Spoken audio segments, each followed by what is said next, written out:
We have two different materials, in this case, bronze and steel.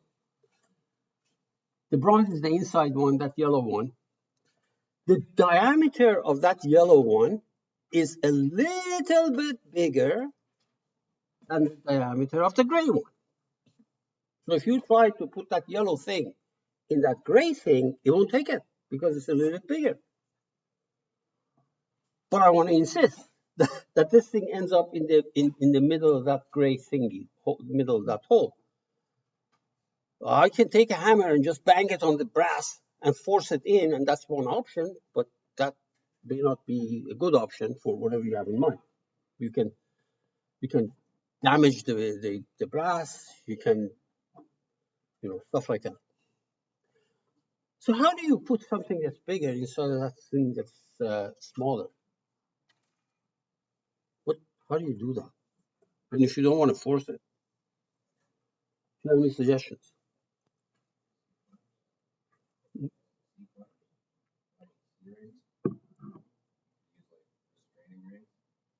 Look, I have a brass piece.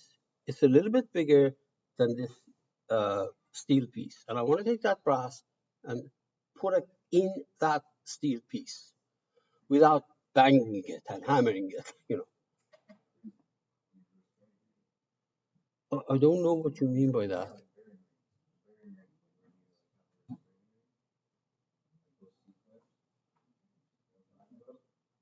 Okay, hang in there. I give you this brass piece, and I give you the steel piece, and you're in your kitchen, and I say that I want you to put this brass piece inside of that steel piece. That's my question. Yeah? That's it. You eat up the outer ring, it grows, or you put the inner ring in the fridge, in the freezer. It contracts, and then bring it out quickly, stick it in there, and let it go back to where it goes.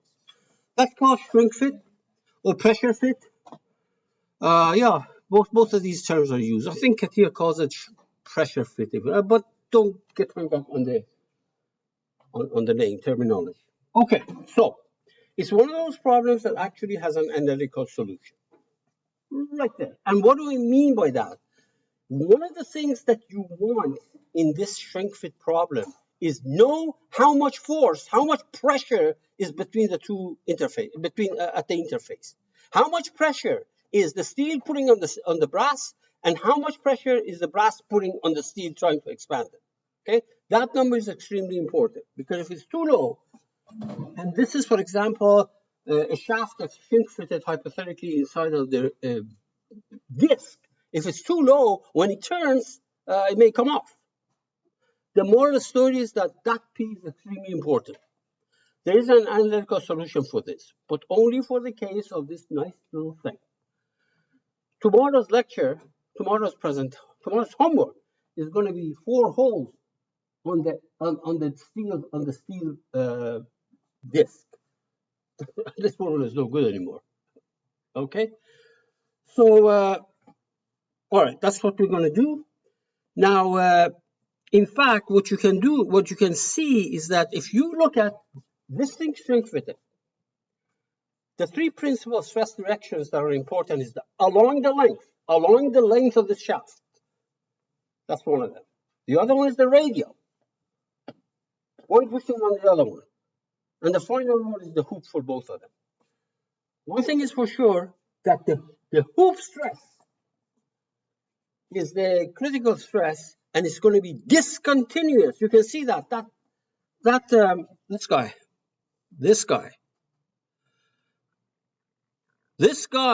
is the hoop stress. There is a jump discontinuity at the interface because different material properties. Young's modulus is different. Young's modulus in brass and steel are different. So do not expect the same stress distribution in general at the interface. There's a sudden jump. There's the stress that is continuous is the radial one, because the radial one is pushing on the other one. It's the same stress, except that one is pushing on the other one pushing on this guy. So that dotted one is actually the radial stress. Radial stress is continuous at the ends, the inside of the brass and the outside of the steel is 0. It goes to 0. In the middle, it's some value and it's continuous. It doesn't matter from which side you. But hoop stress is discontinuous. You can see that. The axial stress like that, if it's two discs that are shrink fitted, if there are two discs that are shrink fitted, the axial stress is 0. Because after all, when you shrink fit, this guy pushes on the other one, nothing restrains these from going up and down, etc. If these are two tubes shrink fitted inside of each other, you can take a brass tube, a little bit bigger than the steel tube, put it in the oven, put the other one in the oven, bring it in and stick it in, and then it becomes shrink fitting of a tube inside of a tube. Then there is a stress in the vertical direction. Okay, so what we do in that particular case, we take a slice. We take a slice of this long tube instead of the other long tube. We take a slice, and as long as that slice is not too close to the end, they do behave the same way. They actually don't elongate that way that much. So here's the story. If I have tubes shrink fitting inside of one another, all I need is to take one slice. The top is on roller, the bottom is on roller. This is not because of symmetry, because this whole thing actually is the same unit, unit-wise as you go up the tube, they all behave the same way. If it's two discs which are shrink fitted inside of each other, as it was the test midterm last year, which is your homework next tomorrow, it says that thin discs, okay? It doesn't say tubes, long tubes. So don't put any restraint on the top and the bottom anymore. However, there you have a plane of symmetry, okay?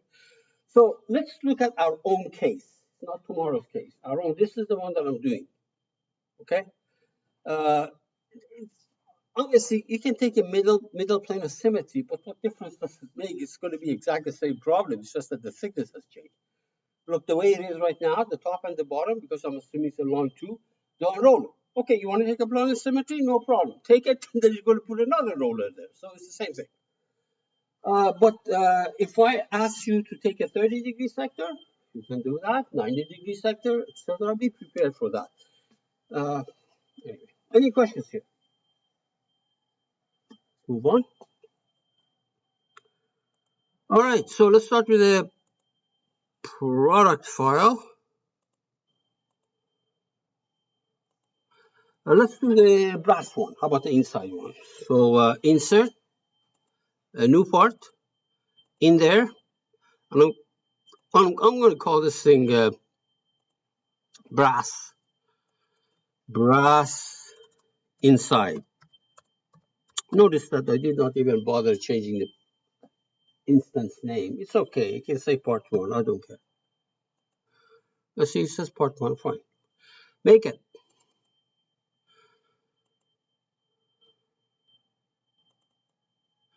Part design. On that plane, I will sketch. And I will take, I don't know, what do you want? 45, 30, 90? It really doesn't matter. Okay, I'll take 35. 30. Okay. So I'll draw. Where is the circle? There we are. Like so. Like so. Like so. And another one. Same animal. Like so. Like so. So draw a line from here to here.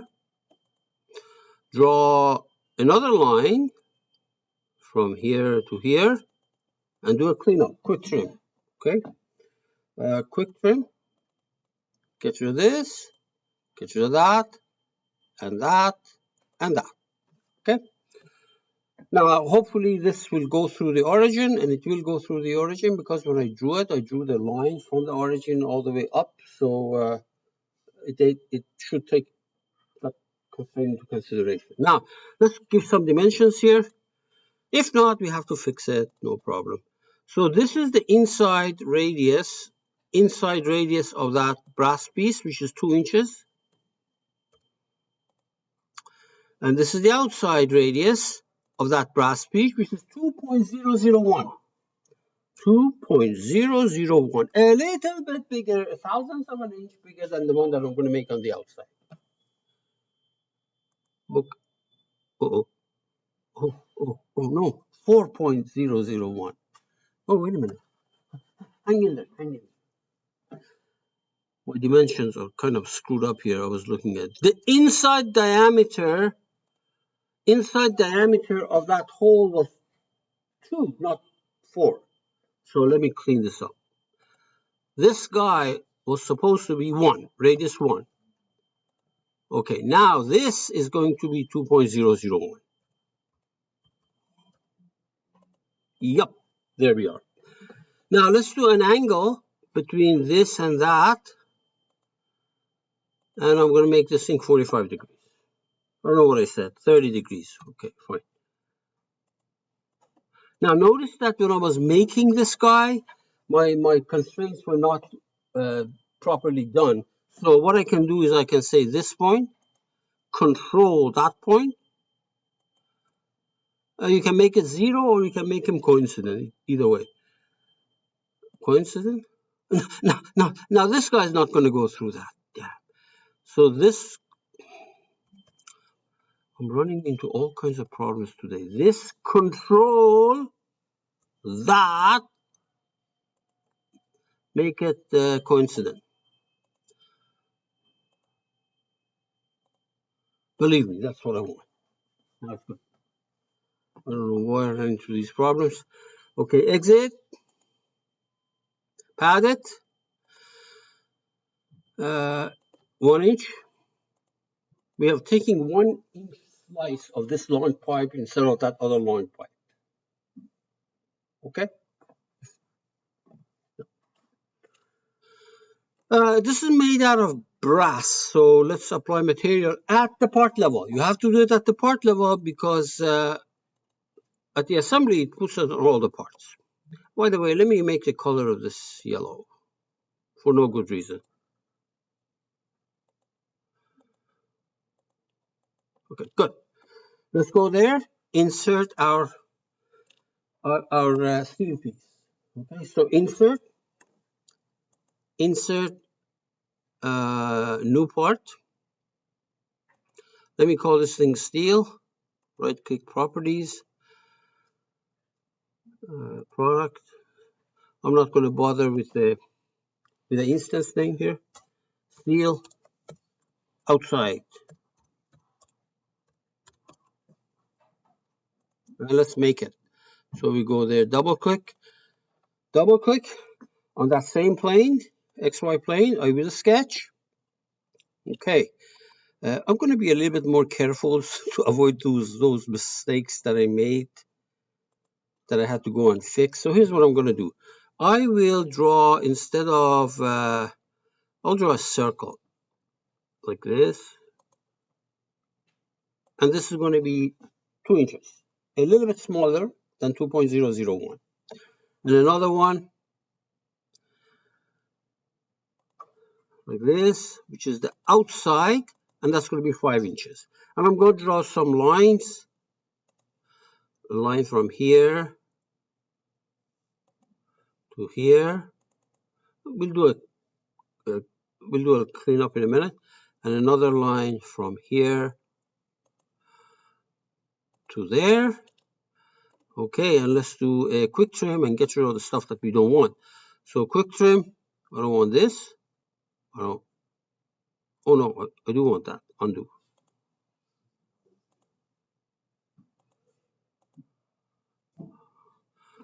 Control Z. Okay.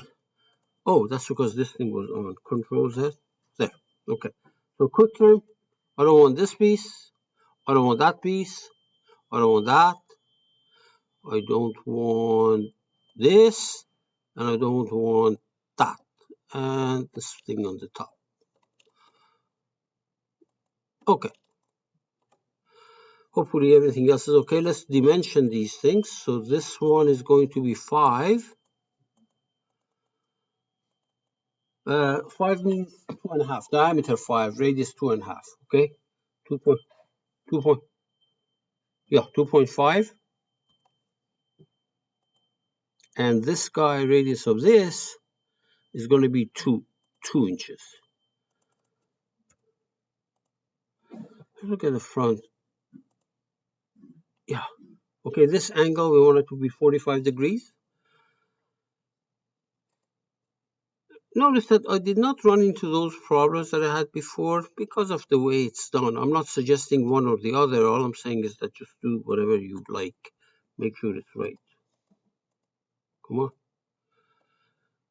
Something weird. So what was this angle? Let's go check that angle.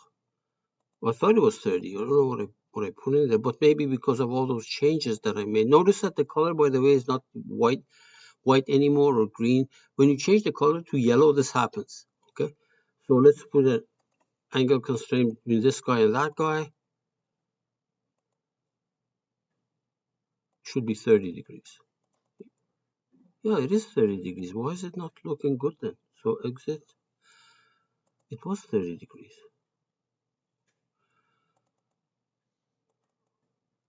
Where is the other guy? Where's my other sketch? Oh, exit. I don't like it. So is this not going through that anymore again? So let's try. This should go through that. Coincident. It is coincident. You know what? When I look at this view on the top with the yellow one, I don't think it actually goes through the origin. Yeah, one of these lines is not going through the origin. See, just trying to make some shortcuts here. See, this line should go through there. It doesn't look like it. This control that. I'm not sure. Are they coincident? It is coincident.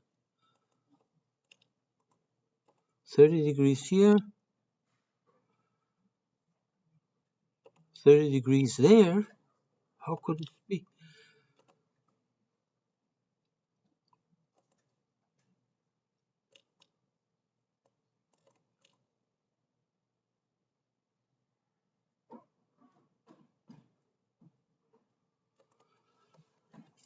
Something is bothering me. It's not working right, and I don't know what it is.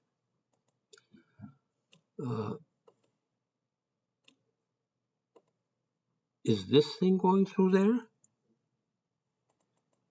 Let me check. Is this line going through there? Control this point?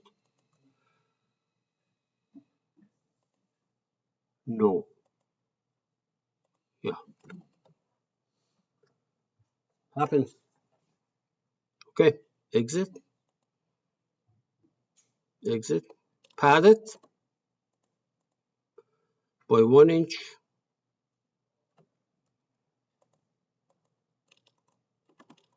And we make it out of steel. This was such a simple problem. It was simple.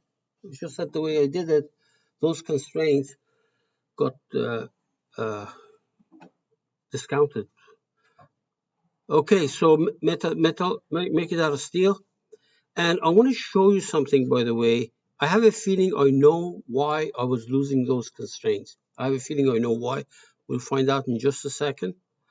That's on this part. Say okay. Let me show you a toolbar here, and you may want to try that. I'm going to reset my toolbars. Okay, because the thing I want to show you is not there.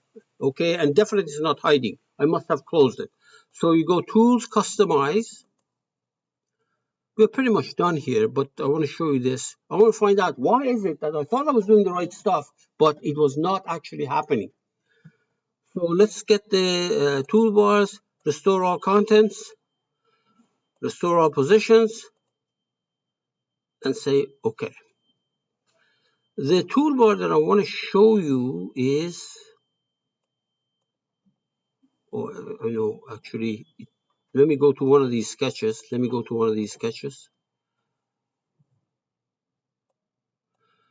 I think now it is okay.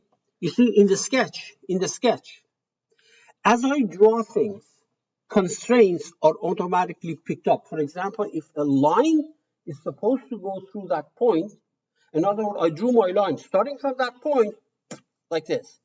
So that line should go through this point. If inadvertently you uncheck one of these, which one is it?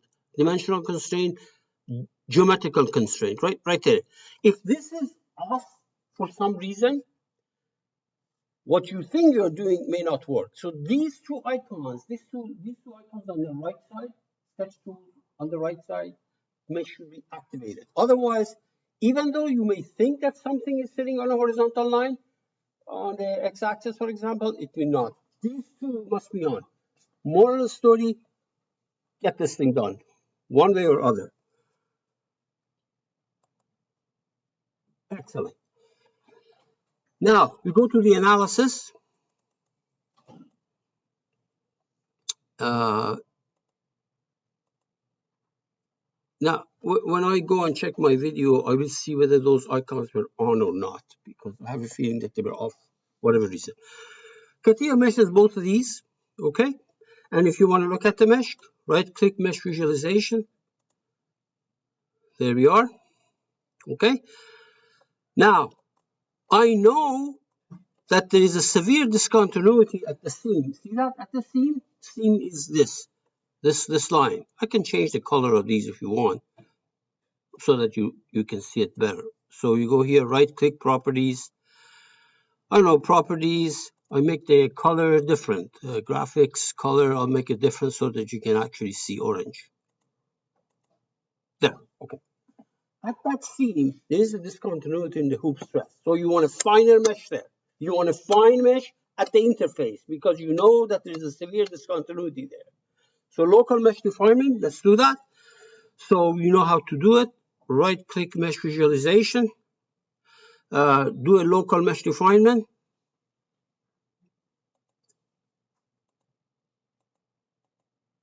And Catia is going to say, hey, you know, you have two elements. Which one do you want to refine? So I have to go pick this, and then it says where. Okay, so let me just do, although you have to do it on both sides, but I will do it only on one side. On this side, I'll make it, I don't know, 0.08. Okay, let me actually make it smaller. 0.04. Good. Right-click Mesh Visualization or activate. Come on. There, you see this? You see this? The orange one? The orange side? You have a finer mesh. I should do it on both sides actually, but I'm not going to do that. Okay, good. So let's go ahead and do the rest of the problem. And the rest of the problem is very straightforward. So as far as the restraint is concerned, all of these are planes of symmetry. So surface slider, where is this stuff? Because I reset my toolbars, they all end up in different places. Where is it? Come on. Oh, it's on this side. Surface slider, help me. Top, top, side, side, side, side, bottom, bottom.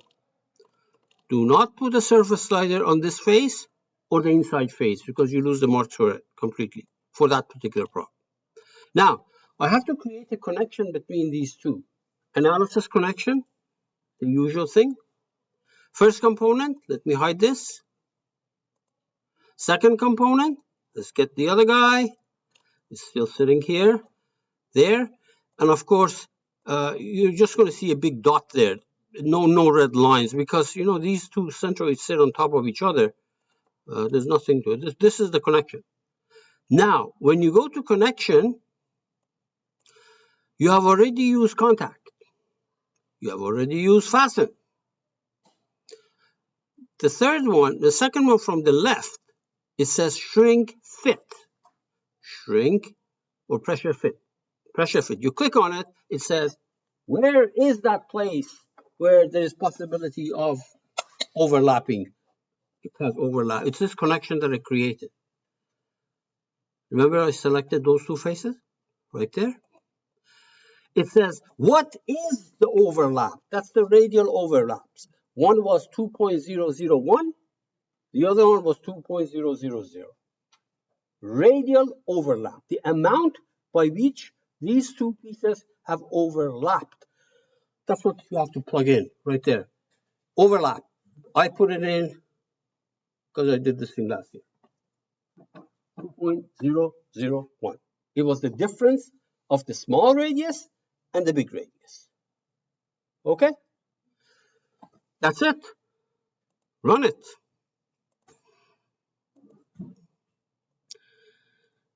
This is not a big deal as far as software goes. Essentially, it says that these two faces have to separate by 0.001. It's really a contact problem. What is this? Allow access. Okay. I don't know what this thing is. It's running. It's trying to push them. Push them apart so that they mate. Give me 2 minutes and we're done. By the way, the symbol for switch, you can see what it is. Something inside of something else, right up there. Right up there.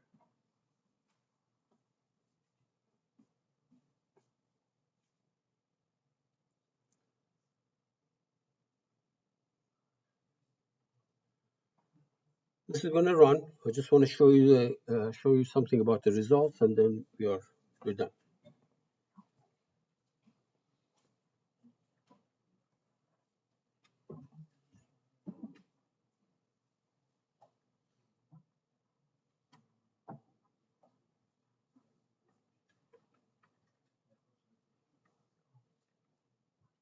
This is why on the test we ask you to use minimum, not the minimum, but the linear element default size, unless we ask you to refine. And even then, we're not going to tell you by refining by how much, because I just want to make sure you know how to do it. Okay, so this is, it's going. It's going. It should not take this long. I don't know if something happened that.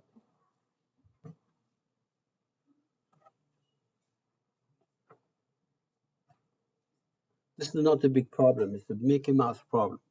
Okay, but still something is happening on my computer.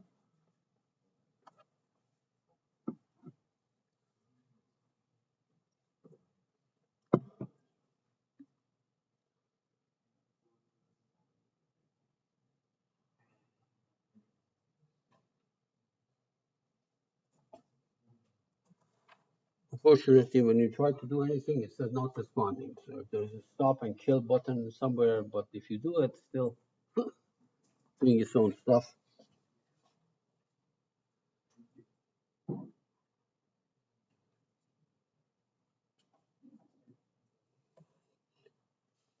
For me, if I had to stop this thing, I would do Control Alt Delete. There's no other option, and delete the run. This is why I should have saved, so that at least I can bring it up, maybe make the size smaller or something along that line.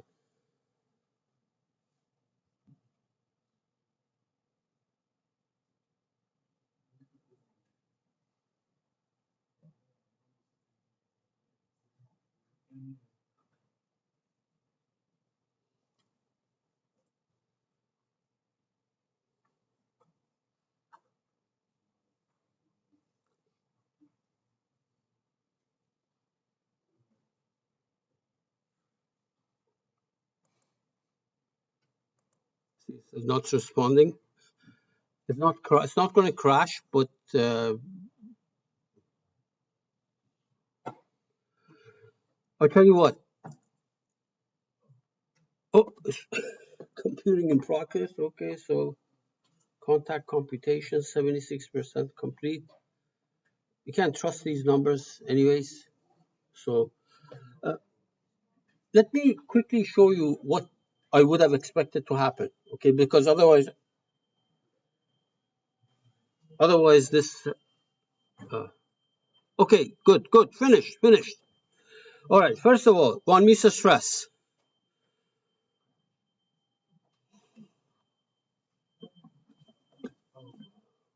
The reason this is happening is that the scale is magnified, because otherwise you can't see. If you want to see the real thing, set the scale to 1. Set the scale to 1. And there is a reason.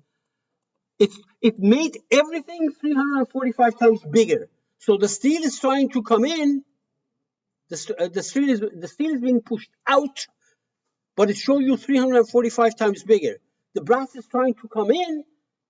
It's made 345 times bigger. So if you really want to see what's happening as far as the geometry, set the scale of 1. The real thing. There. And if you want to see the displacement, of course, you can change it to material shading. There. This is von Mises stress. And notice that there's a red in the middle because material properties are different. That is the von Mises stress. Von Mises stress uses axial stress, radial stress, hoof stress. Radial stress is continuous, no problem. Axial stress is 0. No, it's not 0, but it's some number because I put several sides on. But the hoof stress is discontinuous. That's why there is a big red dot in the middle. Okay? That's it. So I'm going to post this. It's good to see what can go wrong. So many things went wrong for us. I'll post this thing. If you have any questions, I'll be around here.